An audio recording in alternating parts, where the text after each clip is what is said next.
Patrick McEwen here for Inside Lacrosse in South Bend, where the 4th-ranked Syracuse Orange were able to upend Notre Dame Fighting, the top-ranked Notre Dame Fighting Irish, 11-10 for their 5th consecutive one-goal game.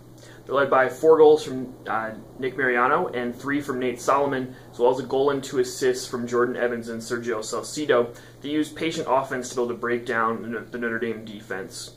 Defensively, they were really able to bottle up the Notre Dame Stars. Mikey Wynn was held without a goal or assist. Sergio Perkovic and Ryder Garnsey were held to just 1 goal apiece, as Scott Furman did an excellent job defending Ryder Garnsey one-on-one all game long. Number 14, Virginia pulled off their biggest win of the season so far with an 8-7 victory over number 11 Richmond. First-year Jared Connors, long-stick midfielder, scored the game winner with 57 seconds left on the clock for Virginia. The goal was Connors' second of the day, as he scored the first goal in the contest just 32 seconds into the game. Richmond, which is now 8-2 on the season, had a monster performance from senior goalkeeper Benny Pugh with 16 saves on 41 shots faced. Virginia's 8 goals were the fewest they scored all season, and they went scoreless during the second and third quarter, a testament to Richmond's tough defense. Dox Aitken led Virginia with 3 goals, and Michael Krause was held goalless but chipped in 2 assists for the Hoos. Richmond's Teddy Hatfield had a hat trick, all in the third quarter, to give the Spiders a 5-4 lead heading into the final 15 minutes of the game. Griffin Thompson had a solid day in cage for Virginia with 12 saves, and Richmond's Peter Moran was outstanding at the X, winning 12 of 19 faceoffs. Virginia is now 6-4 on the season and will play a midweek tilt against Cleveland State next, while Richmond will host Mercer.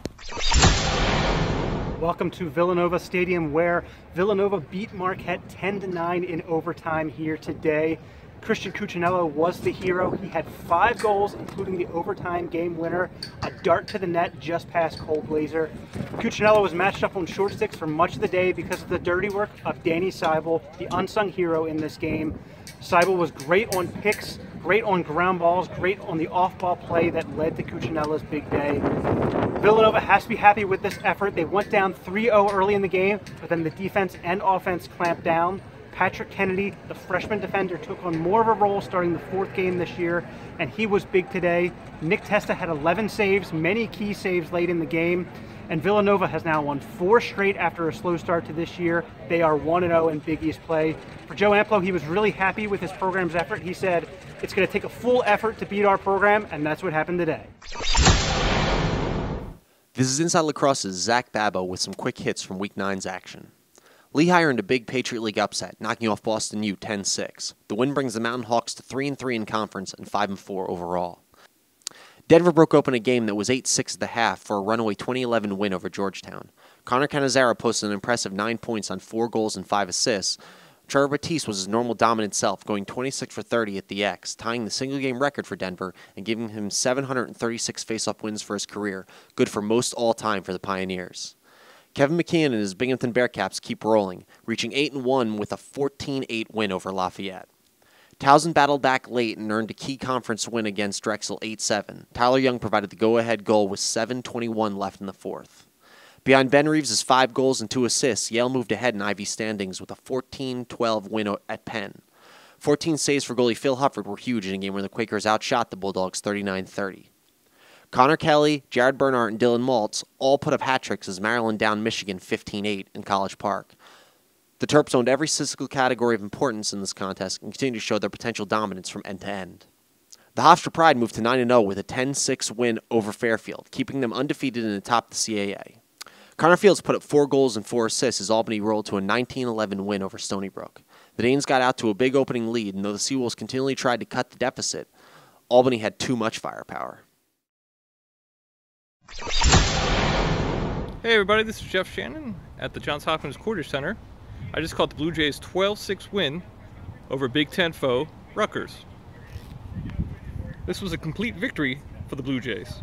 In his first start of the 2017 season, goalie Brock Turnbull held the fort, making a game-high 12 saves. Hunter Moreland won the faceoff battle, going 13 for 22. And the defense, led by Captain Nick Fields, held Rutgers' top 10 offense to just a half dozen goals. Kyle Moore scored a game-high 5 goals, and Jack Stanwyck finished with 6 points. Connor Murphy led Rutgers offense with 3 goals. Hopkins improves to 6-3 and 1-0 in Big Ten play, while Rutgers falls to 8-2 on the regular season and 0-1 in the Big Ten. That wraps up the Epic IL Game Day recap. Make sure to get all your lacrosse news at InsideLacrosse.com and follow us on social media at Inside_Lacrosse on Twitter and IL_photos on Instagram. Gear up for your season with Epic's line of goods and apparels, including ultralight otter mesh, the Gen 7 Dragonfly shaft, and the Hawk prequel and sequel heads.